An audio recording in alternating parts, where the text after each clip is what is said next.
Well, a wonderful good morning to you, Grenada, Carrico, Peter Martin, the rest of the Eastern Caribbean. It's exactly 9 o'clock in the studios of Classic 105.5 and 105.9 on the FM band. Good morning to you and welcome to The Point for today, the 22nd day of the month of November. It's indeed another really great day this Monday morning. We up and we were about, and we just be happy and grateful that we are alive. Counting God for our very blessings, counting God that we hear, that we may not necessarily be kicking, but at least we're alive. If you're alive and kicking as I am, but then that's a plus for you. But what we need to do is to start being able to count our blessings. The little things, once you wake up in the morning, you're able to open your eyes, and you can feel, you can breathe. There's life in you, at least enough reasons that you can be grateful. And certainly we're here and we're happy that that is the case. We're getting ready to continue in what is a series of conversations that we started last week. And last week's conversation, we looked at men. Who are they? Dealing with the stresses and the realities of life. Men trying to find themselves in a seemingly lost and twisted world.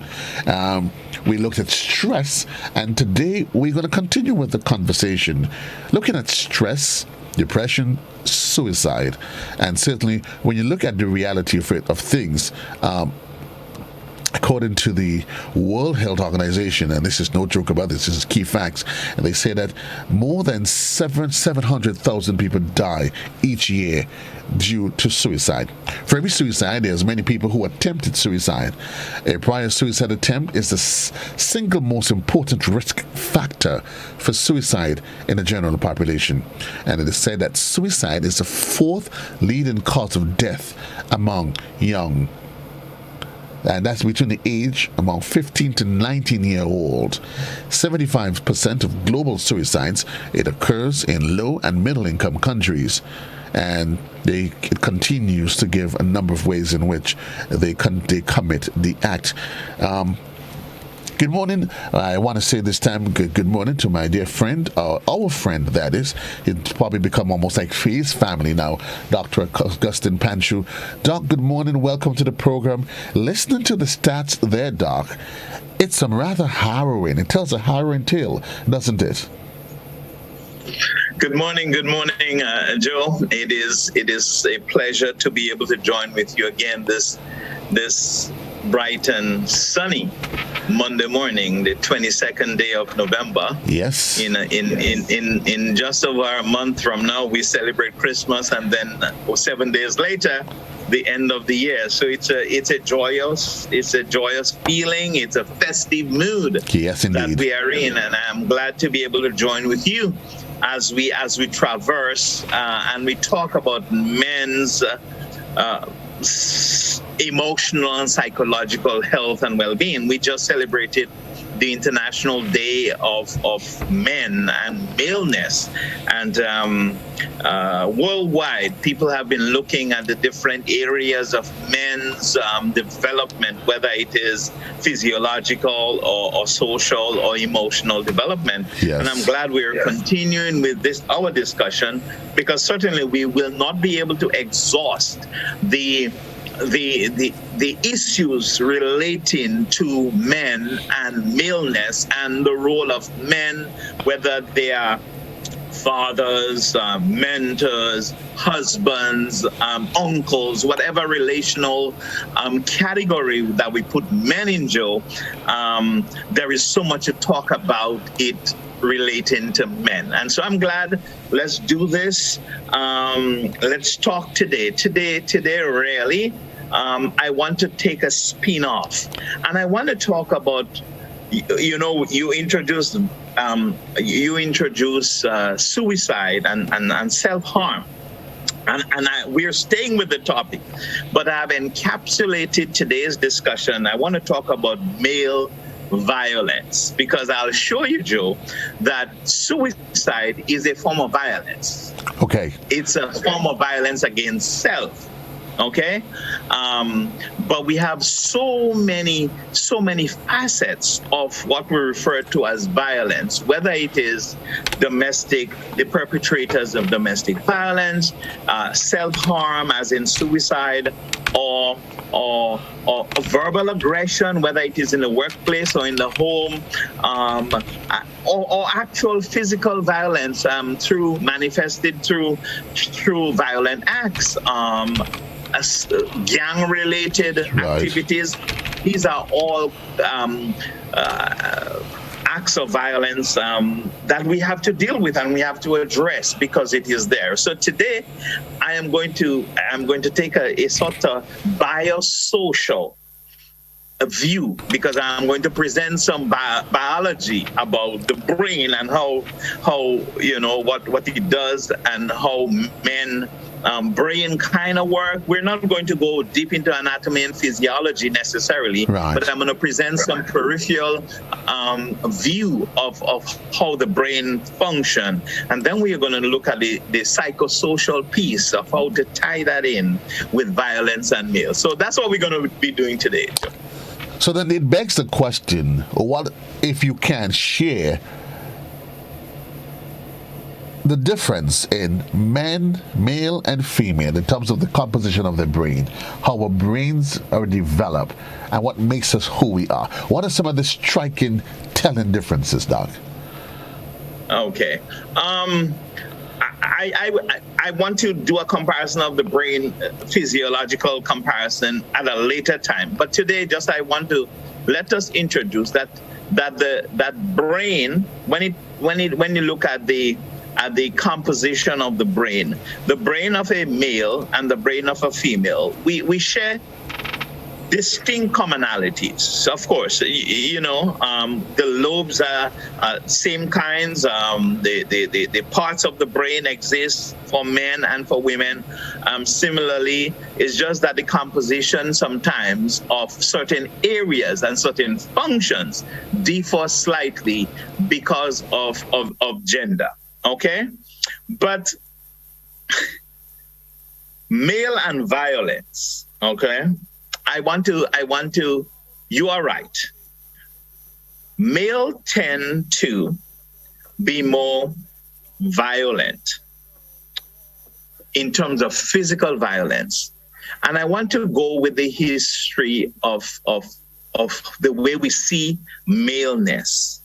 You have to remember, Joe, if you look at it, when we were hunters and gatherers, it was the male's responsibility to go out there and to conquer the animal or conquer whatever terrain that presented itself so that his family could be fed.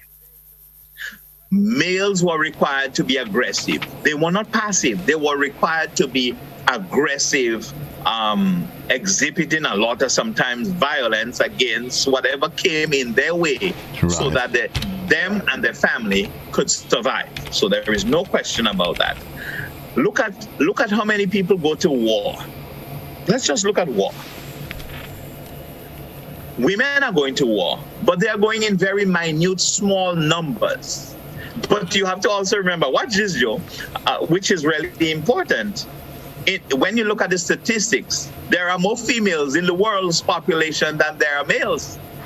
But look at every single army, whether it is China, whether it is Russia, whether it's the United States, the military comprises of maybe 95% of males. What people go to war to do? You don't go to war to be passive. You go to war to be aggressive. You go to war to conquer, to kill, to destroy. Because in your mind and in the mind of whomever sends you, you are supposed to protect. So man sees his role as the protector. So he has to be aggressive. All right?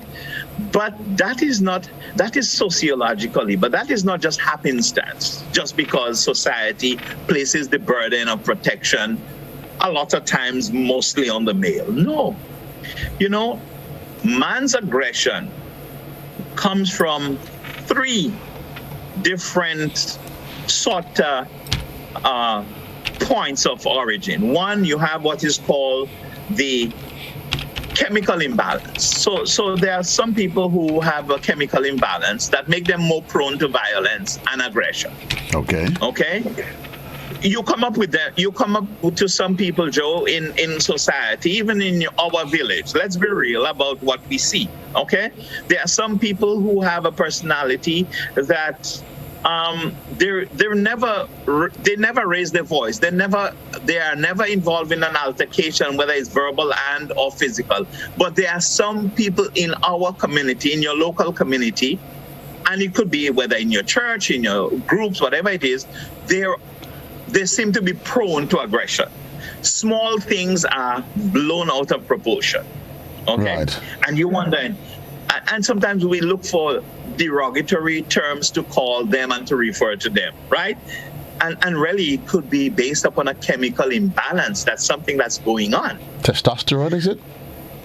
Well, sometimes testosterone and overproduction of testosterone makes us masculine and gives us the impression that we are invincible, okay? That we could take down the whole village, that we can beat everybody in the bar, that we can, knock the sense into every member of the cricket team or the soccer team. We do that. And then there is the environmental factors that we cannot talk about, but I want to extend it, because when you look at the way society treats men, and we started that conversation last week. Yes. Right. And then there is, I want to introduce today something called the altered gene expression. Altered gene expression. So that's where I'm going to introduce the biology in a very superficial sense. You see, because we get our genes from our parents, both the male and the female. So let's go basic biology. 23 pairs of chromosomes, right? Correct. X and Y. Mm-hmm. The sex of the baby is determined by a certain chromosome, whether it's the X or the Y. Okay? XX, XY. Right. Okay? There is a gene called the MAO-A, which is the monoamine oxide. That MAO gene is located in the X chromosome. Okay? Basic biology. We're not going further than that. Right. And the purpose and the X, where do we get the X chromosome from? I don't want to put you on the spot, but we get the X chromosome from the female. X comes from the mother. Right. Okay?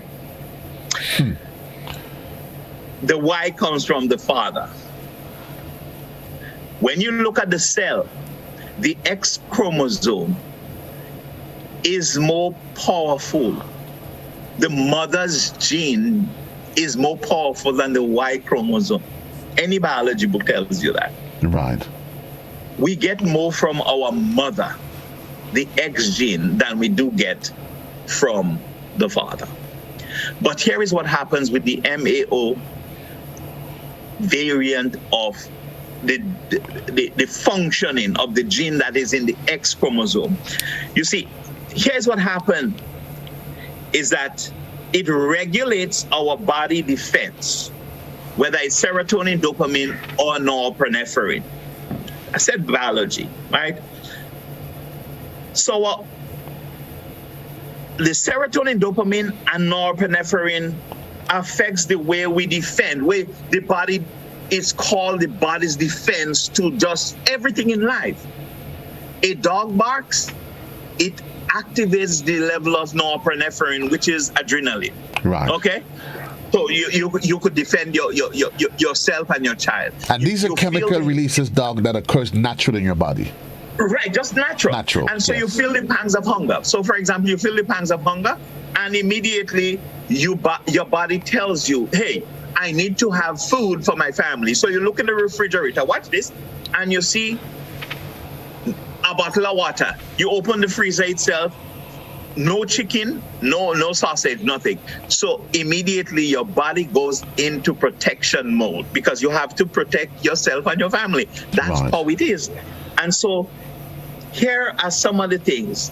When that gene malfunctions, here are some of the things that are affected.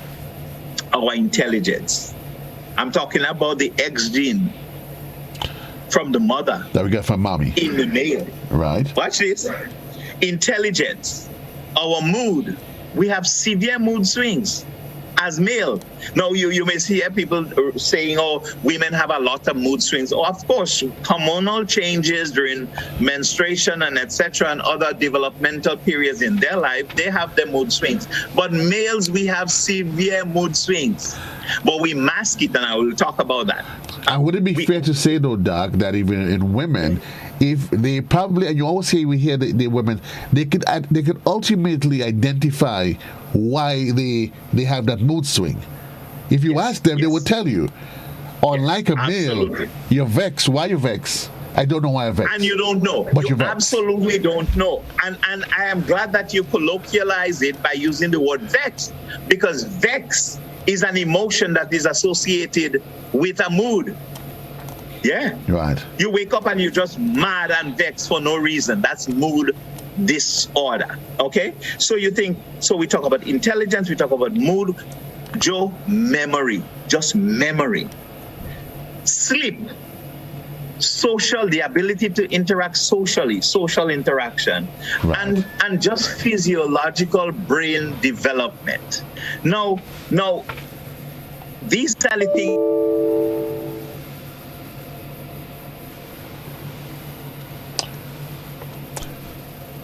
45. Well, look at this. We have to take a quick commercial break, Grenada. This is still the point in the morning time. We'll take a quick commercial break, and we'll be right back, right here on Classic and GBN Television. Station for the nation is Classic FM.